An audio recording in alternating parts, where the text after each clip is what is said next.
دل میں انتقام کا جذبہ نہیں، آقا دریا عبور کر کے وزیراعلیٰ کی کرسی پر بیٹھی، کسی کے خلاف فیصلہ دل پر پتھر رکھ کر کرتی ہوں۔ وزیراعلیٰ پنجاب مریم نواز کا چونک پولیس ٹریننگ کالج میں پاسنگ آؤٹ پریڈ سے خطاب۔ کہا کہ پورے ملک میں جہاں ترقی کا نشان ہوگا وہاں نواز شریف اور شہباز شریف کا نام ہوگا۔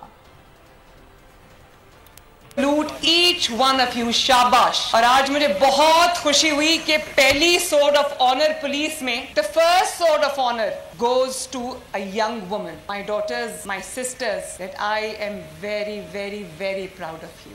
میں فیصلے کرتی ہوں، آپ اس کو امپلیمنٹ کرتے ہیں، امپلیمنٹیشن آپ کے پاس ہے، تو آپ کی زیادہ بڑی ذمہ داری ہے۔ لیکن اب آپ جس عہدے پہ ہو، اب آپ جس کام پہ ہو، اس میں صرف اور صرف انصاف سے کام لینا ہے۔ چیف منسٹر کی کرسی پہ بیٹھ کے جب مجھے کسی کے خلاف فیصلہ کرنا پڑتا ہے تو وہ میں اپنے دل پہ پتھر رکھ کر کرتی ہوں۔ میرے دل میں انتقام کا اور یہ جذبہ نہیں ہے۔ یہاں تک پہنچنے کے لیے چیف منسٹر کی کرسی اللہ تعالیٰ نے مجھے دی ہے، لیکن میرے لیے بھی اتنا آسان کام نہیں تھا۔ میں نواز شریف کی بیٹی تھی، 2 times chief minister, 3 times prime minister, لیکن میرے لیے یہ آسان کام نہیں تھا۔ مجھے اپنے آپ کو پروو کرنا پڑا، مجھے آگ کے دریا سے گزر کے یہاں پر پہنچنا پڑا۔ اس ملک میں، پنجاب میں، پورے ملک میں جہاں ترقی کا کوئی بھی نشان آپ کو نظر آئے گا، اس پر یا نواز شریف کا نام ہوگا یا شہباز شریف کا نام ہوگا۔